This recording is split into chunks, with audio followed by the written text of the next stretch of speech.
fato é que em 2023, o superávit da balança comercial brasileira foi de 98,8 bilhões de dólares, quase 100 bilhões de reais. Em 2024, caiu para 74,6 bilhões de dólares e agora em 2025 despencou para 68,3 bilhões de dólares, uma queda de 31% em apenas 3 aninhos. Ou seja, a gente está exportando cada vez menos e importando cada vez mais. Isso significa que a nossa indústria brasileira está sendo impactada com tudo isso. Que os empregos reais, e principalmente aqueles empregos que pagam muito bem, estão desaparecendo numa velocidade assustadora. Tudo isso em apenas 3 aninhos, mas mesmo assim o governo insiste em dizer que está tudo bem. Mas os números não mentem, eles mostram uma história completamente diferente e eu vou te mostrar o porquê que isso está acontecendo.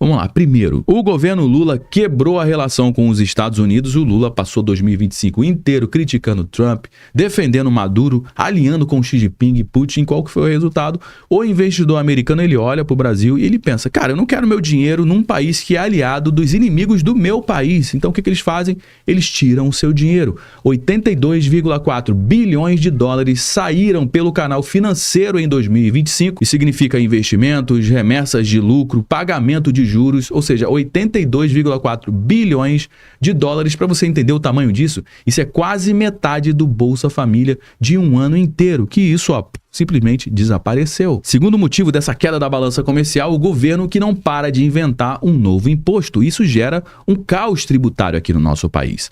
Em dezembro de 2025, só para você ter uma ideia, fugiram assim, 20,9 bilhões de dólares em um único mês. Por quê? Porque no dia 1º de janeiro de 2026, entrou em vigor a nova tributação sobre as remessas internacionais. As empresas, elas correram para mandar todo o seu lucro para fora antes de pagar o imposto. Você está entendendo? E não foi somente isso, o governo também anunciou a tributação sobre offshore, sobre herança no exterior, sobre investimentos fora do Brasil. Isso gera uma enorme insegurança. Por quê? Porque o investidor olha para o Brasil e pensa, cara, esse país ele não para de inventar uma nova regra, não dá para planejar absolutamente nada aqui e eles fazem o quê? Tiram o seu dinheiro. Terceiro motivo, vamos lá, dívida pública brasileira que explodiu, chegando a quase 80% do PIB. O governo brasileiro, ele gasta muito mais do que arrecada.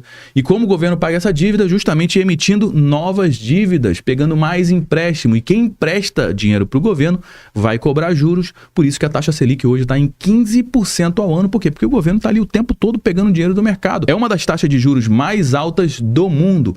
Ah, Josué, mas o real ele se valorizou contra o dólar em 2025. Bom, eu vou te explicar o truque que o governo usa justamente para esconder esse problema. Juros altos atraem dinheiro especulativo. O investidor, ele compra o título público brasileiro, ou seja, empresta o dinheiro para o governo, ganha 15%, converte esse dinheiro de volta para o dólar e lucra. Mas esse dinheiro especulativo, ele não constrói fábrica, ele não gera emprego, ele não desenvolve tecnologia. É dinheiro que entra hoje, sai amanhã e quando os juros caírem, e vão cair porque 15% é insustentável, esse dinheiro vai embora e não volta nunca mais. E aí começa o efeito dominó, o real desaba, a inflação volta e quem paga a conta é você. E o quarto e último problema, a indústria brasileira que está simplesmente morrendo, está minguando. Só para você ter uma ideia, em 1985, a indústria representava 48% do PIB brasileiro, ou seja, de tudo que o Brasil produzia, 48% vinha da indústria. Agora, em 2025, caiu para menos de 24%. Perdemos metade da indústria brasileira em apenas 40 anos. Metade, meus amigos. E nos últimos 10 anos, pior ainda, mais de 9.500 fábricas simplesmente fecharam, 1 milhão de vagas industriais simplesmente desapareceram entre 2011 e 2020. E em 2025, como você pode ver nessa matéria aqui, agosto foi o pior desempenho industrial em 10 anos, o pior desde 2015, ou seja, produção industrial caindo, emprego caindo, o Brasil virou importador da China, compramos praticamente tudo de lá, eletrônico, roupa, máquina, peça de carro, tudo, e a gente exporta o quê?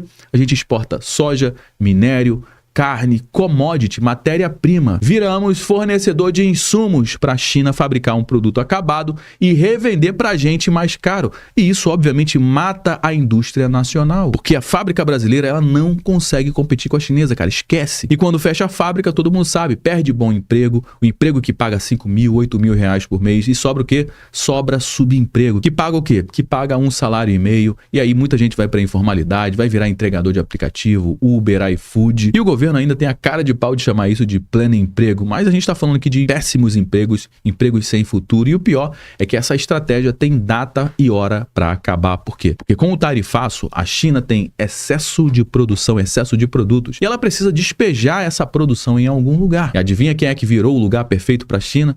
Justamente o Brasilzão aqui. Enquanto o real nesse momento está artificialmente valorizado com juros altos, o produto chinês fica barato aqui dentro, a indústria brasileira quebra, a China domina o mercado e quando o real desabar, porque é somente uma questão de tempo, a indústria brasileira já era, já morreu, não tem mais como ressuscitar. Isso que o investidor estrangeiro está vendo nesse momento. Ele olha para o Brasil e vê o governo gastando demais, inventando imposto novo, aliado com China, com Rússia, a indústria morrendo, dívida explodindo e ele pensa, cara, esse país vai quebrar a qualquer momento. Eu é que não vou deixar o meu dinheiro aqui.